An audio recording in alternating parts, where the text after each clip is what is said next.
예요. 살다 보면 진짜 상종도 하기 싫은 사람이 있어요. 저와 남편에게는 시모와 시부가 그런 사람이었죠. 친자식이 아니라는 이유로 남편을 차별하는 것도 모자라서 그 와이프인 저마저 괴롭히려던 시댁이었으니까요. 그런 시댁과 얼마 전에 완벽하게 인연을 끊고 이렇게 평온한 마음으로 글을 쓰고 있네요. 지금이야 마음의 평화를 되찾기는 했지만 사실 이렇게 되기 직전까지도 엄청 힘들었어요. 남편은 물론 저보다 더 오랜 기간 힘들어했고요. 저희 부부의 힘겨운 사연 한번 들어봐 주세요. 저는 유복한 가정에서 자라진 않았지만 대신 화목한 가정이었고 사랑을 듬뿍 받으며 자란 외동딸이에요. 남편을 처음 만났을 때 남편은 참 힘들어 보였어요.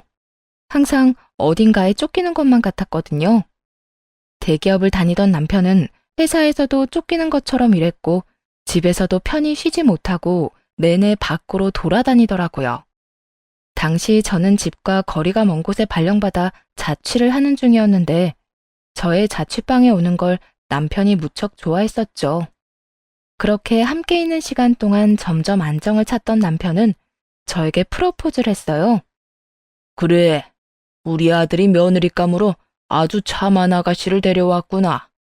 공무원이라고?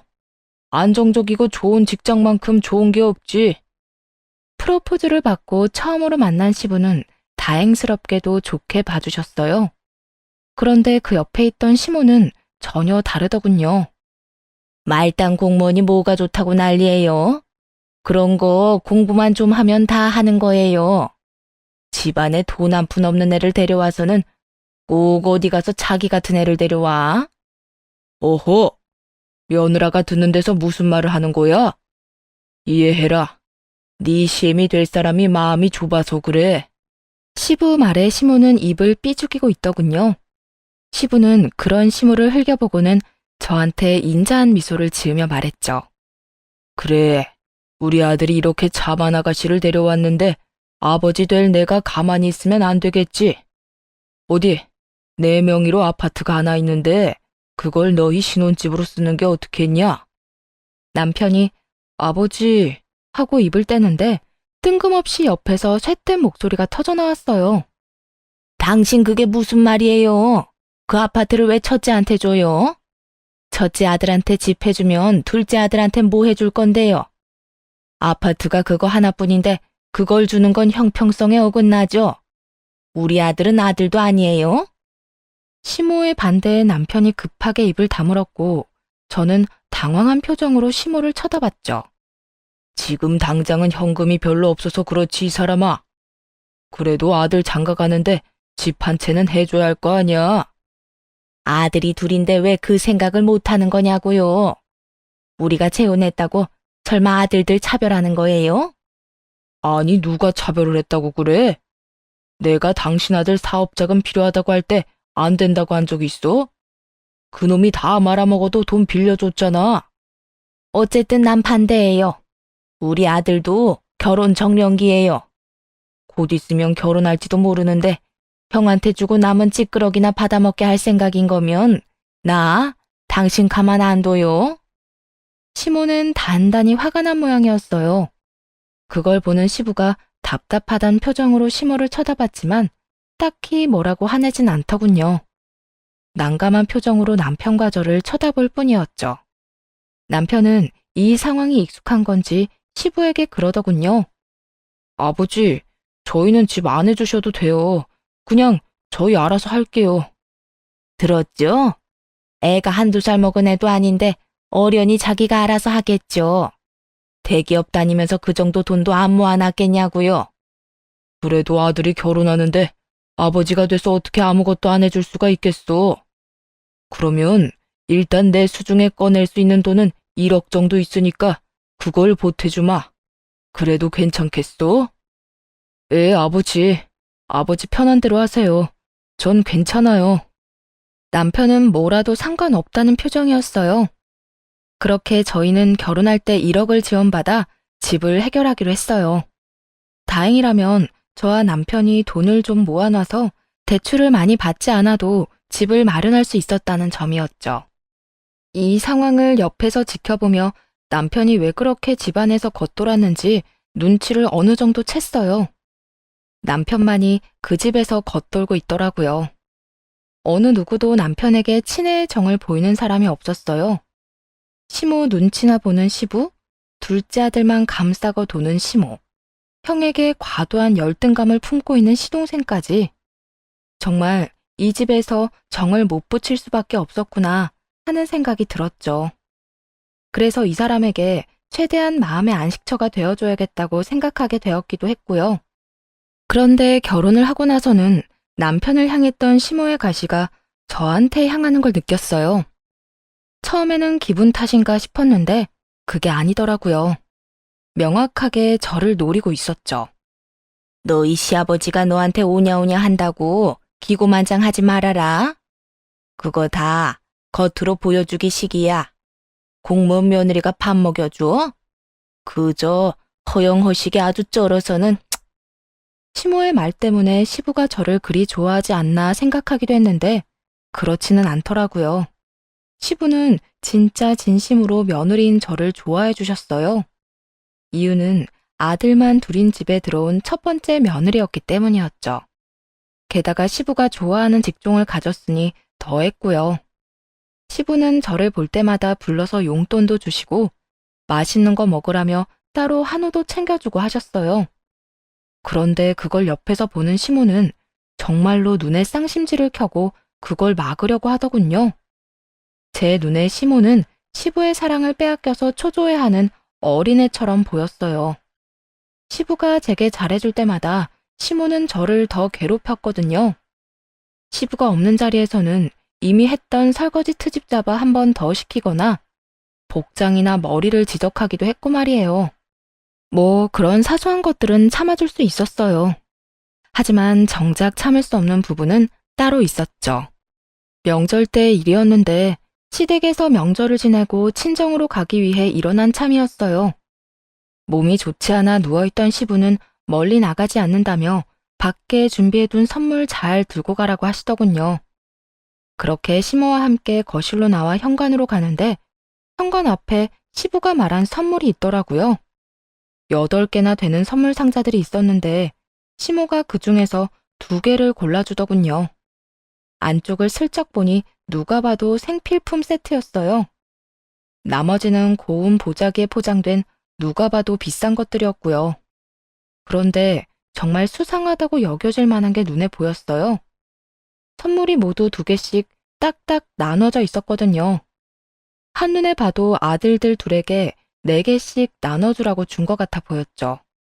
나머지는 산삼에 자연산 송이, 한우 같은 것들이었는데 그 비싼 것들은 다 놔두고 시모가 생필품만 챙겨주더군요. 처음에는 시부가 그것만 주라고 했나 보다 싶었어요. 그래서 빈정이 상하긴 해도 별말 안 했죠. 미안해. 장인 장모님한테 드릴 선물은 내가 따로 준비했어. 남편 말에 저는 의아한 표정으로 남편에게 물어봤어요. 당신이 왜 그걸 따로 준비해? 우리가 같이 준비한 선물 있잖아. 아니, 아버지가 주신 거. 사실은 아버지 의도는 아닐 거거든. 어머니가 내 건 항상 저렇게 중간에서 가로채서 동생한테 줘서 아마 이번에도 예전처럼 행동하신 걸 거야. 내가 미리 사과할게. 그리고 왠지 그럴 것 같아서 선물도 하나 더 사놨고. 뭐? 여태까지 계속 당신이 그런 취급당했다고? 아버님은 계속 모르시고? 그거 이야기해야 하는 거 아니야? 이야기해봐야 아버지한테 안 먹혀. 내가 저번에 이야기했지만 우리 부모님 재혼 부부거든. 그것도 불륜으로 만나서 열렬히 사랑해서 재혼한 케이스. 그래서 그런지 어머니 말이라면 아주 똥으로 매주를 만든데도 믿는 신용이라도 하는 사람인 거지. 아들보다 여자가 더 중요한 사람이라. 제가 생각한 것과는 딴판인 시부의 모습에 솔직히 당황했어요. 남편은 그간 시부에게도 시모에게도 상처를 많이 받은 모양이더라고요. 그렇다고 이렇게 넘어갈 순 없었어요. 게다가 이게 시모 단독으로 벌인 일이라면 시부도 알아야 하는 게 맞잖아요. 시부가 알고도 별다른 액션을 취하지 않는다면 그냥 그뿐인 걸로 끝내더라도 말이에요.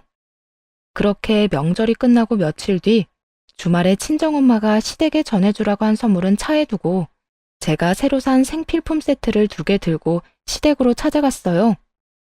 남편이 왜 장모님한테 받은 선물을 안 가져가냐고 묻길래 일단 따라오라고만 했죠. 그렇게 들어가서 시부를 만나고 생필품 세트 2개를 전해드리며 시부에게 웃으며 말했어요. 아버님, 이번 명절에 아버님이 보내주신 명절 선물 세트 너무 감사했다고 비슷한 거 보내셨어요. 하면서 명절 선물 세트를 건넸어요. 그랬더니 시모가 그런 저를 보며 비웃으며 그러더군요. 이거 봐요. 없는 집안의 딸 며느리로 데려오니 명절에 이런 선물만 주고 성의가 없네 성의가. 비웃는 시모를 보며 저는 싱긋 웃으며 시부에게 말했죠. 어머님, 그런데 저희가 몇만 원짜리 명절 선물 세트에 몇십만 원짜리 선물을 보내면 받는 사람도 준 사람도 당황스럽지 않을까요? 솔직히 저희 어머니가 그 전에 챙긴 선물이 있긴 한데 아버님이 주신 선물 보고 그거 줘도 될까 고민을 많이 하셨거든요. 그 이야기에 시부가 순간 미간을 찌푸리더군요. 그게 무슨 소리냐? 내가 자연산 송이에 한우, 산삼까지 준비해서 보냈는데 명절 선물 세트만 달랑 갔어? 전 잘 몰라요, 아버님. 그냥 어머님이 그날 현관에서 저한테 주시는 대로 받아왔거든요. 혹시 무슨 문제 있으시면 어머님한테 여쭤보시는 게 빠를 것 같아요. 그 말에 시모의 얼굴이 똥 씹은 표정이 되더군요. 이런 식으로 반격할 거라고는 상상도 못한 얼굴이었죠. 당신, 이게 무슨 소리야? 내가 사돈댁 드리라고 준비한 선물은 다 어쨌어? 선물요? 난 분명히 줬는데 너희가 못 받은 거 아니니? 전 받은 적 없고 남편도 받은 적 없대요. 그런데 이상하네요. 남편도 명절에는 이렇게 명절 선물 세트만 계속 받았다고 해서 이번에도 그런 거라 생각했거든요. 첫 번째 타격에 이은 2번째 타격을 맞은 시모가 동공지진을 일으키며 저를 쳐다보더군요. 뭐?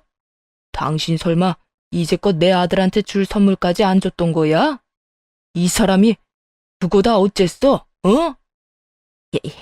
여보, 그러니까. 어디 손댈 게 없어서 사돈댁 가는 선물에 손을 대? 내가 당신 돈 쓰는 거 뭐라고 한 적 있어? 집에서 놀고 먹으며 돈 쓴다고 뭐라 한 적이 있냐고? 당신 등 따시고 배부르니까 다른 사람 것까지 탐내는 거야? 다시 다 가져와. 그거 어디다 갖다 줬어? 그때 시모에게 전화가 왔어요. 참 절묘한 타이밍이었죠. 게다가 시모의 아들인 둘째 아들이었죠. 시모는 살았다는 표정을 지으며 전화를 받았어요. 바보같이 그것도 스피커폰으로 말이죠. 아들, 엄마야. 무슨 일로 전화했어? 좋은 소식을 들고 전화한 거라고 생각한 모양인데 그 뒤에 들려온 시동생의 말에 거기 있던 사람 모두 얼어붙었어요. 엄마, 이번에 엄마가 준 산삼이랑 자연산 송이 더 없어? 그거 되파니까 돈 엄청 되던데? 2세트씩 4개 다 팔아서 용돈 많이 벌었거든. 더 있으면 좀 갖다 줘. 그 말에 시부 얼굴이 완전 시뻘겋게 터질 것처럼 변하더군요. 피가 머리로 몰렸는지 완전 화가 잔뜩 나 보였어요. 시모는 그 이야기 듣자마자 전화기를 뚝 끊어버렸어요. 그러고는 시부 눈치를 봤죠. 여보, 그게... 당신 진짜 이렇게 막 나갈 거야? 아무리 당신 자식 아니라도 그렇지. 어떻게 아들 사돈댁한테 줄 선물을 중간에서 가로채? 거기에다 그걸 제 자식한테 다 몰아줘? 열내며 소리치던 시부가 시모에게 소리쳤어요. 당장 카드 가져와. 안 가져오면 당장 카드 끊어버릴 거니까 당장. 시모는 그 자리에서 시부에게 손이 발휘되도록 빌었지만 시부는 눈 하나 깜짝하지 않더군요. 결국 시모는 가지고 있던 시부 카드를 뺏기고 용돈을 다 쓰게 됐더라고요. 시부는 미안하다고 명절에 제가 가져가야 했을 선물 세트 대신 돈을 주시며 다음부터는 이런 일 없을 거라며 저를 달래려고 애썼어요. 사실 화가 난 대상은 시모였고 시부에게는 그런 사과를 받을 일도 없었지만 시모 보라고 시부에게 더 살갑게 굴었죠. 결국 시모는 저를 완전히 적으로 인식했나 보더라고요. 그런데 다행인 건 시부의 관심을 다 뺏길까봐 걱정돼서인지 집으로 저를 부르지는 않더라고요. 자연스레 시모가 일을 시키는 것도 사라졌죠. 그렇게 저는 편해졌고 남편은 예전보다는 더 나은 상황을 누리게 됐어요. 그리고 얼마 뒤 집에는 또 다른 경사가 생겼어요. 바로 시동생이 결혼을 하게 된 거였어요. 처음 상견례를 위해 만났던 자리에서 저는 깜짝 놀랄 수밖에 없었어요. 제 동서가 될 여자는 머리부터 발끝까지 명품을 휘감고 있는 엄청난 여자였거든요. 마치 나 정말 돈 많아요 라고 광고한 듯한 모습에 솔직히 움찔할 수밖에 없었어요. 어느 누가 이렇게 모든 소품을 명품으로 맞출 수 있을까요? 솔직하게 말해서는 어른들 보러 나오는 자리에 명품을 휘감고 온 것이 그리 좋게 보이지만은 않았어요. 제가 보수적인 것도 있지만 보통 결혼이라는 것이 상대방과 맞춰서 해야 하는데 시댁이 그 정도로 부자는 아니었거든요. 그렇지만 시동생이 하고 있는 꼴을 보니 또 그렇지만은 않다는 생각도 했네요. 시동생도 똑같이 명품으로 휘감고 있었거든요. 명품 좋아하는 사람들끼리 만났으니 잘 됐다 싶기도 했죠. 그런데 시모는 둘째 며느리 될 여자를 보더니 너무너무 좋았는지 입이 귀에 걸리셨더라고요. 둘째 며느리가 돈 많다고 우리 집도 기죽으면 안 된다며 둘째 결혼 때 힘 좀 쓰라고 아주 옆에서 난리였죠. 그렇게 시동생 결혼식은 무척 빨리 진행됐어요. 상견례를 하고 거의 3개월 안에 모든 일이 이루어졌죠. 혼전 임신도 아닌데 이렇게 빨리 결혼한 것도 의아했어요. 그리고 결혼식 날 저와 남편은 정말 충격적인 이야기를 듣게 됐어요. 야, 쟤 정말 시집 잘 갔더라. 시댁에서 5억짜리 집 해준다고 했지? 들었어. 시댁이 잘 산다던데. 흔쾌히 집 해줬나 봐. 둘째한테 5억짜리 집 해줬으면 첫째한테는 더 비싼 집 해줬겠지? 암튼 돈 많은 집안 잘 물었네.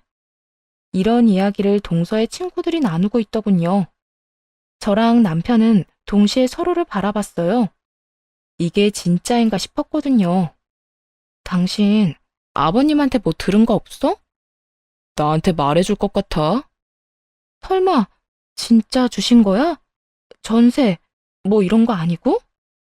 나도 몰라. 확인해봐야 알 수 있겠지. 아, 근데 왜 해줬을 것 같지? 남편은 불길한 기분에 영 우울한 표정이더군요. 상황을 정확히 모르니 일단 진정하고 결혼식이 끝나기만 기다렸어요. 집에 가서 물어볼 생각이었죠. 시동생 부부는 다음날 신혼여행을 떠나기로 비행기표가 예약된 터라 일단 가족들 모두 시댁으로 향했어요. 시부는 선약이 있어서 좀 늦게 올 거라고 하더군요. 그렇게 시댁에 도착했는데 시동생이 시모와 함께 집으로 왔더군요. 시동생이 저희 남편을 보고는 씩 웃더니 말했어요. 형은 이제 완전히 끈 떨어졌어. 아버지가 이번에 나 결혼하면서 아버지 아파트 증여해줬거든. 형이 이제 아버지한테 아무것도 아니라는 의미야. 아버지가 진짜 그 집을 증여해줬다고? 진짜로? 진짜로. 거짓말 같아? 엄마한테 물어보든지.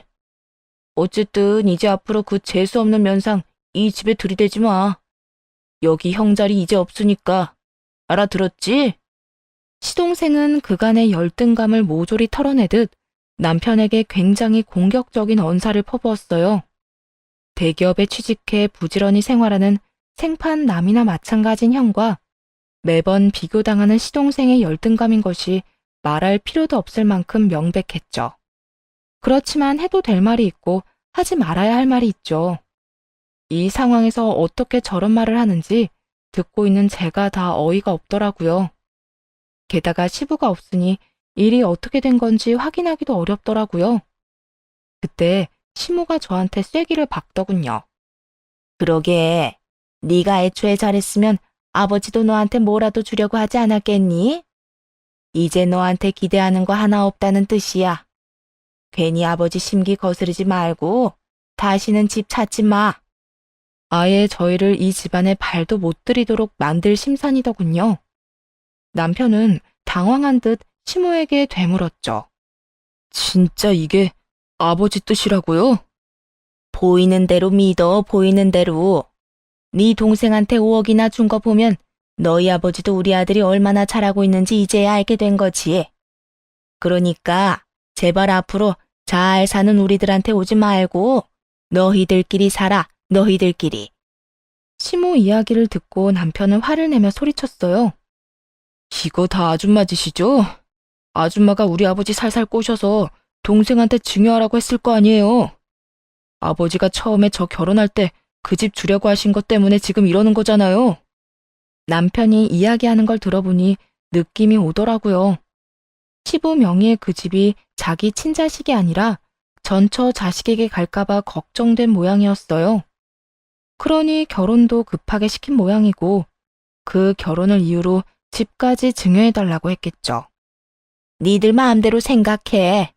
그리고 너 시아버지한테 예쁨 받는다고 그런 식으로 까부는 거 아니다. 그러다 큰 코 다치는 수가 있어. 그런데 그때 시부가 문을 콱 열며 들어오면서 소리치더군요. 왜 이렇게 시끄러워? 아, 여보, 오셨어요? 얘네들이 저한테 당신이 둘째한테 5억짜리 집 증여해 준 거 진짜냐고 캐묻더라고요. 아니, 그 집이 마치 자기 것처럼 그렇게 얘기하는데 내가 어이가 없어서 큰 소리 좀 냈어요. 그 집을 우리 집처럼 생각한 적 없었어요. 그렇게 말한 적도 없었고요. 다만 두 아들에 대한 시부의 차별이 너무 심하다고 생각할 뿐이었죠. 아버님, 정말로 아버님 집 둘째 도련님한테 증여한 거예요? 네가 그게 왜 궁금해? 너도 돈 욕심 나냐? 너도 그러는 거 아니다. 돈 욕심 난다고 네 시어머니랑 동서한테 그렇게 예의 없이 따져 물어? 내가 둘째한테 집을 해주든 말든 너희가 무슨 상관이야? 너희도 1억 가져갔잖아. 제가 어머님이랑 동서한테 예의 없이 굴었다고요? 제가 도대체 어떻게 예의 없이 굴었다는 거예요, 아버님? 네가 첫째 결혼할 때 돈 적게 줬다고 동서랑 너희 시어머니한테 한 소리 했다며? 그게 그 사람들한테 말해서 해결될 일이야? 말하려면 나한테 하지, 어? 맹세코 그런 말 한 적도 없었어요. 그 증여 사실조차 방금 전에 알았는데, 그리고 동서를 만난 건 결혼식에서 사진 찍을 때가 다였어요. 그런데 시부가 그렇게 이야기하니 정말 미치고 환장하겠더라고요. 게다가 완전 답정너였죠. 답은 정해져 있고 제가 그에 맞춰야 하는, 그렇지만 안 한 걸 했다고 할 수는 없잖아요. 시부 옆에서 실실 웃는 시모를 보니 대략 느낌이 왔어요. 이 인간들이 그 5억짜리 집 뺏길까봐 완전히 쐐기를 박아버린 거였어요. 저랑 남편이 시부에게 미움받도록 말이죠. 없는 말까지 만들어서 할 정도로 급했나 보더라고요. 내가 둘째한테 다 들었으니 발뺌할 생각하지 마라. 오냐오냐 예쁘다 해줬더니 아주 사람을 갖고 놀아. 너한테 실망이다. 앞으로 우리 집에 오지 마. 내가 해준 거 고맙게 생각도 안 하고 내 재산만 탐내는 너희들은 나하고 이제 인연 끝이야. 아버지, 지금 무슨 소리 하시는 거예요? 와이프한테 무슨 그런 말을 하냐고요? 그리고 이 상황에 제가 한마디 안 하는 게 더 이상한 거 아니에요? 제가 왜 말을 못해요? 제가 아버지 친자식인데. 저한테 1억 주고 동생한테 5억짜리 집 해주신 이유가 뭔데요? 넌 동생한테 그 정도도 양보 못 해줘? 사내 새끼가 돼서 가족들 거 탐내고, 어? 1억 받아간 것도 다행으로 알아. 여기서 더 열받게 하면 그 1억도 다시 돌려받을 테니까. 가족요? 저 인간들 평생 제 가족인 적 없었어요. 그런데 이제 보니 아버지도 제 가족은 아닌 것 같네요. 아버지 생각 잘 알았으니 아버지 말대로 2번 다시 안 찾을게요. 인연 확실히 끊어주면 되는 거죠? 저 봐. 저 자식은 속이 좁아서 안 되는 거야. 오냐? 오지 마. 너 같은 자식 나도 필요 없어. 어디서 아버지한테 바락바락 대들고 난리야? 당장 꺼져. 나가라고. 시부가 윽박 지르자 옆에서 시모와 시동생은 아주 좋아서 웃고 있더군요. 자기들 생각대로 잘 됐다 싶었나 봐요. 저는 남편을 말릴 생각으로 말했어요. 여보, 괜찮겠어? 이렇게 그냥 가면 가족들이... 가족? 당신도 봤잖아. 여기 내 가족 없어. 이제 앞으로 내 가족은 당신이랑 당신 가족들 뿐이야. 나가자. 여기 1초도 있기 싫으니까. 남편과 저는 시댁 밖으로 쫓겨나듯 나왔네요. 그리고 그날 이후로 완전히 시댁과 저희는 인연을 끊었죠. 상심하며 힘들어하는 남편을 위해 저와 친정 식구들은 남편과 함께 여행도 자주 갔어요. 맛있는 것도 많이 먹으러 갔고요. 그렇게 아이가 생기고 점차 남편의 상처도 아물고 있었어요. 새로 생긴 딸아이 보는 재미에 흠뻑 빠져서 그쪽 생각은 나지도 않았죠. 그런데 하루는 연락 올 일 없는 사람에게서 연락이 왔더군요. 바로 시모였어요. 처음에는 당연히 받지 않았어요. 이제와 연락하는 이유를 알 수 없었거든요. 혹시나 싶어 남편에게도 물었더니 남편에게도 연락이 왔었다고 하더군요. 남편도 전화를 안 받았대요. 보통 몇 번이나 연락을 안 받으면 연락을 안 할 줄 알았는데 더 집요하게 연락을 하더군요. 그러더니 어느 순간 연락이 끊겼어요. 그리고 그 다다음 날 주말 오후쯤 시모가 집으로 찾아왔더군요. 시부 돈으로 열심히 사치스럽게 살던 시모는 얼굴이 아주 헬쑥해진 데다가 몰골이 말이 아니었죠. 말이 곱게 나오지 않았어요. 솔직히 그렇잖아요. 영 끊게 만든 사람이 시모와 시동생인 걸 아는데 어떻게 고운 목소리가 나오겠어요? 여긴 어쩐 일로 오셨어요? 내가 못 올 것이라도 왔니? 아들 집에 오는 게 나쁜 일은 아니잖아. 아들요? 그래. 우리 아들 어디 있니? 어이가 없더라고요. 연락을 하지 말라느니 연 끊고 살라더니 왜 이제 와서 아들 타령하는 건지. 여보, 안 들어오고 뭐해? 남편이 제가 빨리 돌아오지 않자 현관문 쪽으로 나오며 물었어요. 그러고는 시모의 얼굴을 보고 얼굴을 딱 정색하더라고요. 아, 여보, 이분이 여기 와서 아들 찾으시는데? 여긴 왜 찾아오셨어요? 전화 그렇게 하시더니 얼마나 중요한 이야기 하시려고 여기까지 찾아오셨대? 중요한 말이야. 너희 아버지 암 걸리셨다. 대장암 2기래. 당분간 입원해서 치료해야 한다는데 네가 아들이잖아. 그러니까 네가 너희 아버지 평간호 좀 해. 남편은 시모의 말에 어이가 없는 듯 말문이 막힌 모습이었고 저는 화가 났어요. 아니, 이게 무슨 경우 없는 일이에요? 언제는 저희를 가족으로 인정 안 하시겠다면서요. 분명히 마지막에 봤을 때 저희한테 뭐라고 하셨어요? 2번 다시 집에 오지 말라면서요. 그땐 이런 일도 본인들이 다 감당하겠다고 생각하고 그런 말 한 거 아니에요? 화를 내며 그렇게 이야기하자 시모가 새초롬한 모습으로 받아치더군요. 그래도 네가 맏며느리면 맏며느리답게 행동해야지. 친아들이 당연히 부양을 해야 되는 거 아니니? 이번엔 제가 어이가 없어서 말문이 막히더군요. 그러자 남편이 시모에게 소리쳤어요. 의붓자식보다 못한 친아들 어디에다 쓰게요? 분명히 필요 없다고 말씀하셨고 저도 동의했어요. 저희 사이 인연 끊는 걸로. 그러니까 여기서 이렇게 귀찮게 굴지 마시고 본인들이 알아서 하세요. 본인들 가족끼리. 강경한 남편의 모습에 시모가 깜짝 놀라더군요. 현관문을 닫으려는 남편을 억지로 말리며 시모가 다급하게 말했어요. 그러면 한 번만 집에 가서 너희 아버지 얼굴 보고 가. 그래도 아버지 아프다는데 얼굴은 한번 봐야 되는 거 아니니? 너 이만큼 키워주신 분이야. 그것까지 없던 일이 되는 건 아니잖니? 남편은 갈등하고 있는 모습이었어요. 하긴 암에 걸렸다니 한번 가보긴 가봐야 할 것 같더라고요. 인연을 끊었다고 해서 천륜이 끊어지는 건 아닌지라 남편도 마음이 좀 약해진 모양이었어요. 딱 한 번이에요. 얼굴만 보고 갈 테니까 잠깐 기다리세요. 그것뿐이었는데도 시모는 굉장히 좋아하더군요. 저도 남편과 함께 정말 오랜만에 시부를 보러 병원으로 방문하게 됐어요. 거의 2년 만이었죠. 병실에 들어가니 시부가 앉아 있었고 저희 얼굴을 보고는 슬그머니 고개를 돌리시더군요. 본 척도 안 하고 인사도 안 하더라고요.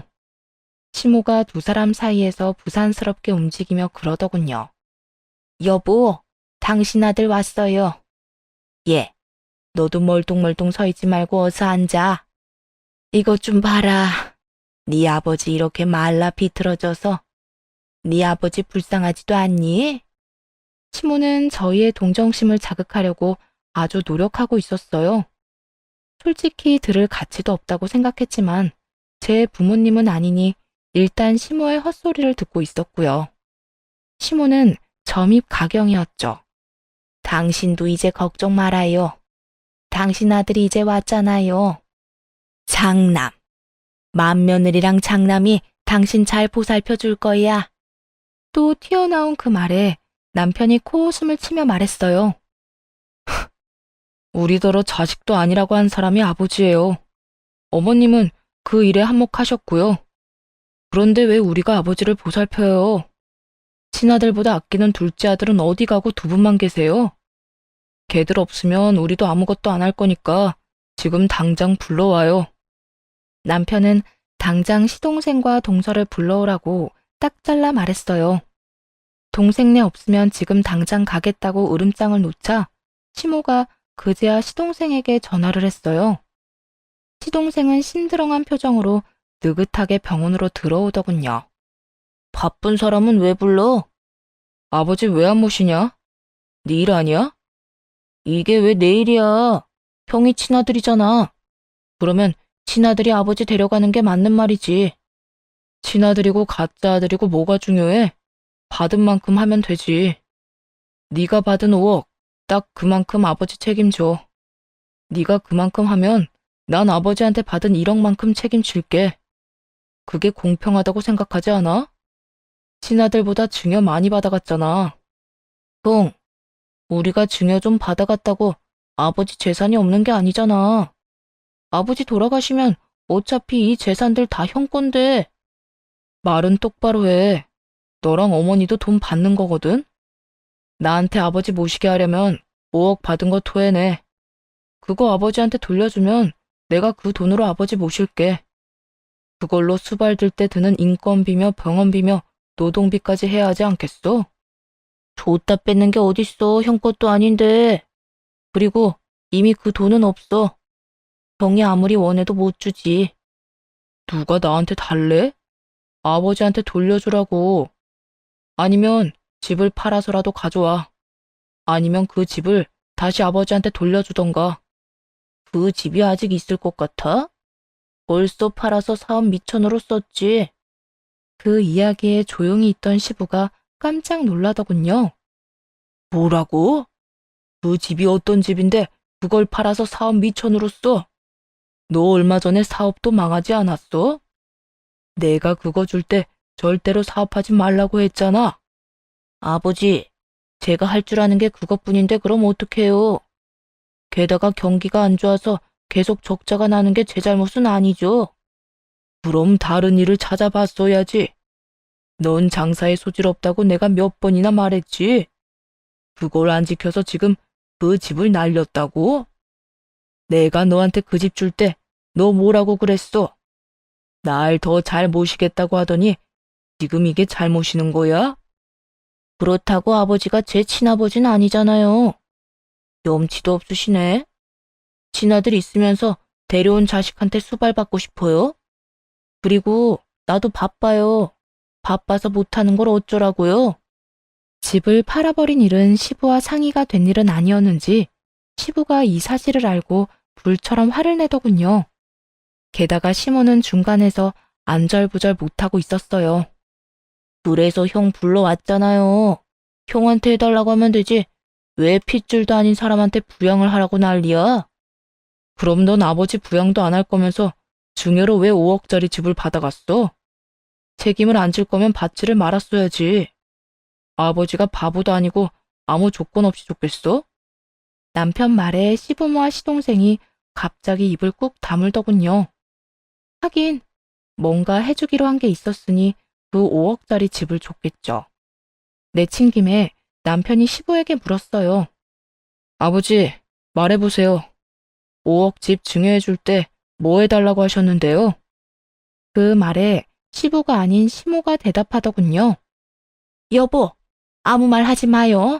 말하지 마. 네, 말하지 마세요. 저희도 듣고 싶은 생각 없어요. 저희는 부양 의무 모두 포기하겠으니 법적 부인이신 어머님이 다 알아서 하시고 책임도 다 지세요.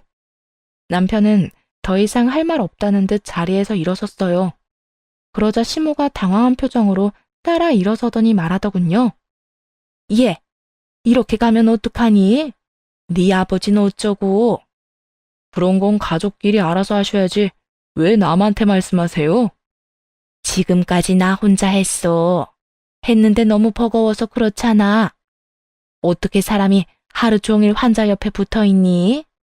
너희들이라도 도와줘야지. 그럼 저희한테 말씀하지 마시고 동서한테 말하세요.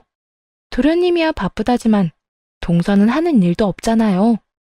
그렇게 옆에서 톡 쏘아붙이자 시모가 시동생과 함께 온 동서에게 눈길을 보냈어요. 동서는 자신에게 쏠리는 시선이 부담스러운지 눈을 찌푸리더군요. 그래, 둘째 며느리, 네가 해야겠다.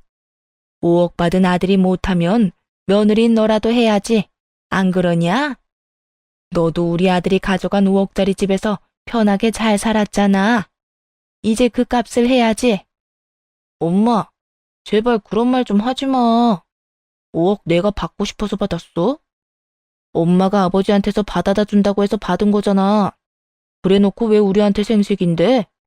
그리고 난 저 아저씨를 우리 아버지로 절대 생각 안 해.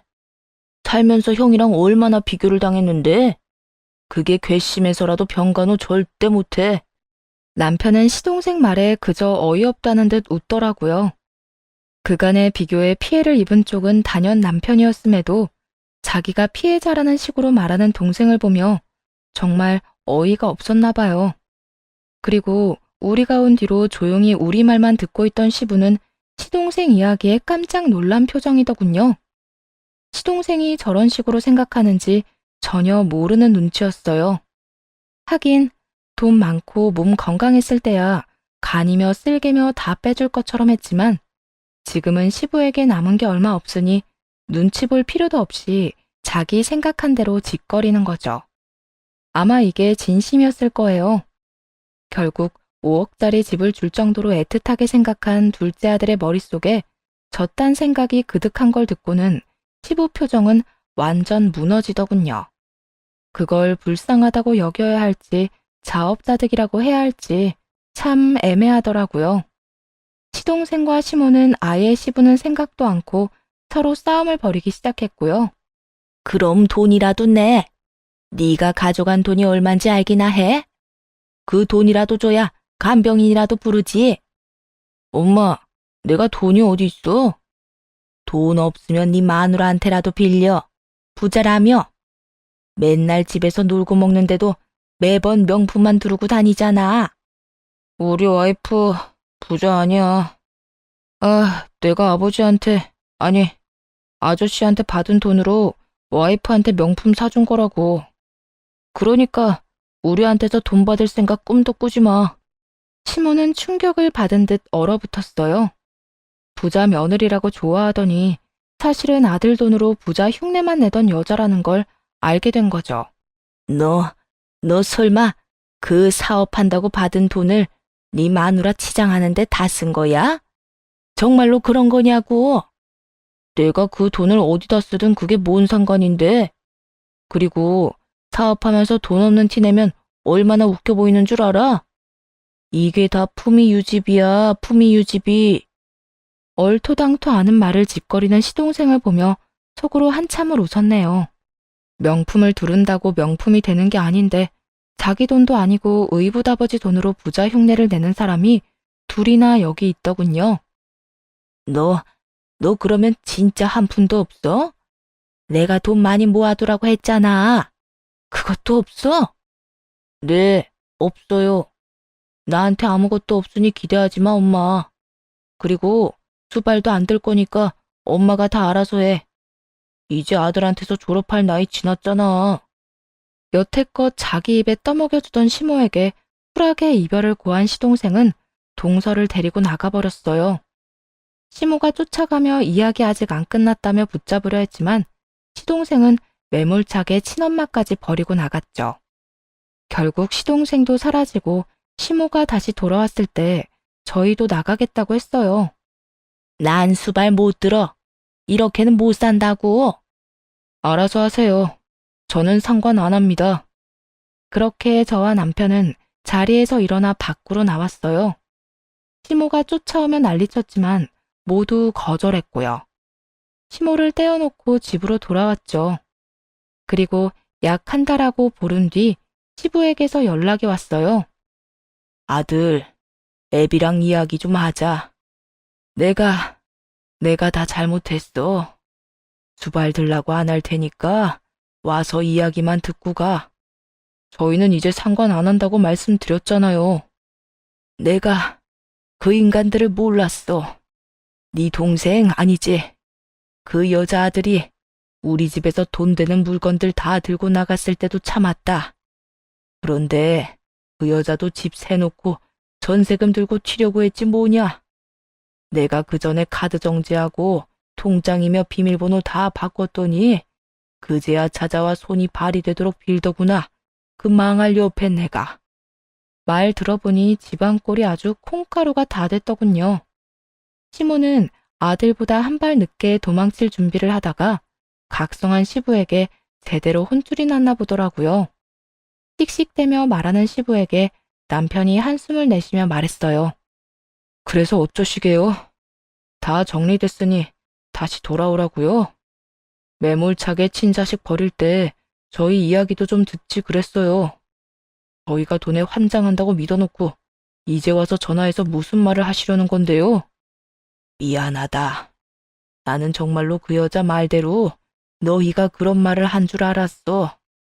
그 집은 어차피 너희 거라고 이야기하고 다녔다고 해서 나는 괘씸한 마음에 그렇게 했는데 전부 다 그 여자 계획이었는지 내가 어떻게 알았겠니? 후회가 너무 늦으시네요, 아버지. 친자식이랑 인연 끊으려고 했을 때 우리 이야기도 들어줬으면 지금 이렇게 후회하는 일은 없으셨겠죠. 5억 증여? 걔한테 줘도 상관없었어요. 어차피 아버지한테 그런 거 바란 적도 없고 그렇게 해줄 거라 기대도 안 했으니까. 그런데 그 상황에서 제 와이프까지 의심하는 건 좀 아니었잖아요. 미안하다. 다 내 잘못이다. 나는 그동안 그 여자 말이 다 사실인 줄 알았어. 그러니까요. 아버지한테 저희는 그 정도 존재밖에 안 되잖아요. 저는요, 아버지가 그 말을 듣고도 저희한테 직접 사실을 확인할 생각도 없었다는 그 점이 제일 용서할 수 없는 거예요. 시부는 그 말에 아무 말도 못했어요. 남편은 그간의 차별에 대해 모조리 다 쏟아부었어요. 여태 차별한 거 다 참았어요. 나만 잘하면 될 거라고 생각했으니까. 근데 아버지는요, 자기 병수발 들어줄 사람 없으니까 이제야 저 찾아오시는 거잖아요. 제가 아버지를 믿고 싶겠어요? 그 여자 이간질 한 번에 다 무너진 신뢰를 어떻게 세우려고요? 시부는 남편 말에 결국 미안하다는 말만 되풀이할 뿐이었어요.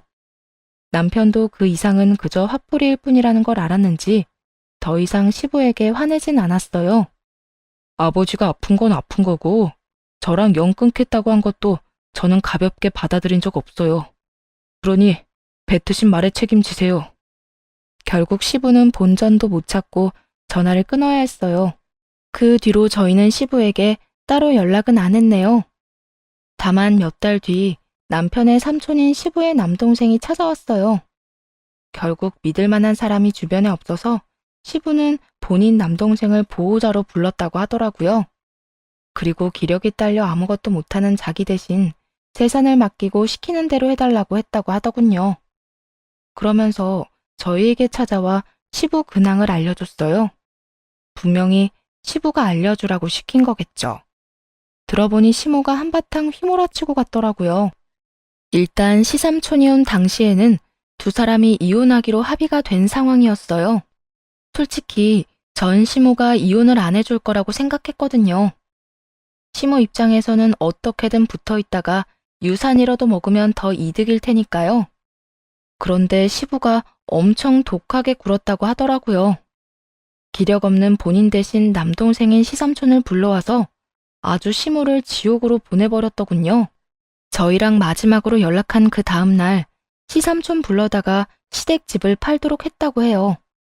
시모가 무슨 권한으로 그러냐고 난리치니까 시부가 시삼촌에게 전세금을 받고 그 집을 내어줬답니다. 그러니 시삼촌은 자기가 전세 계약했다며 나오라고 시모를 내쫓았다고 했고요. 그렇게 나온 시모는 갈 곳이 없어서 자기 오빠네 집으로 들어갔는데 아무리 생각해도 빠져나갈 구멍이 없었는지 시부에게 찾아가 손이 발이 되도록 빌었다고 하더군요. 하지만 시부는 가정을 파탄내는 시모와는 함께 못 산다고 10원짜리 한 장도 아까우니 이혼하자고 했다고 하고요. 시모는 이혼은 절대 안 된다고 막아섰다는데 그런다고 이혼을 못하는 건 아니죠. 게다가 알고 보니까 시부가 자기 의붓자식인 둘째 아들에게 돈을 빌려줄 때면 항상 사용증을 썼다고 하더군요. 갚을 사람은 시모와 둘째 아들로 해놓고요. 시모는 자기 친아들이 도망갔으니 시부와 헤어지면 그 돈을 모조리 갚아야 하는 신세인 거였죠. 그러니 절대 이혼은 안 하려고 했지만 그게 맘대로 되나요? 책임이 있는 만큼 이혼을 요구받으면 어쩔 수 없이 받아들여야 하는 법이죠. 게다가 시부가 유산은 절대 안 줄 거라는 듯 매일같이 비싸고 좋은 것들을 사들여서 사치스럽게 돈을 펑펑 쓰니 시모가 멘탈이 아예 나가버렸나 봐요. 시부가 나 죽어도 너 절대로 이 돈 못 갚게 할 거라고 다 쓰고 가겠다고 으름장을 놓으니 어쩔 수 있나요? 어쩔 수 없이 시부와 이혼을 하게 됐다고 하더라고요. 그렇게 돈 한 푼 없이 빚만 잔뜩 짊어진 채 이혼했으니 열받아서 자기 아들 찾아다니고 난리도 아니래요. 아들놈 찾으면 그 명품부터 팔아치워서 돈 마련한다고 말이죠. 참 한심한 가족이 아닐 수 없더라고요. 다 퍼다 준 자기 친아들한테 배신당한 시모나 그런 시모에게 배신당한 시부나 다 똑같은 인간이었죠. 그렇게 최소한의 연락만 하며 지낸 지 벌써 2년이 다 되어가요. 시부는 치료 후 퇴원해서 통원 치료로 병원을 다니고 있어요. 저희는 변함없이 친정 부모님과만 긴밀히 지내며 살고 있고요. 속 썩이는 집안이랑은 안 보며 사는 게 상책이라고 생각하네요. 같은 물에서 엮이다 보면 똑같이 곤란해질 테니까 말이에요. 그래서 빨리 빠져나온 저희가 참 다행이라고 생각합니다.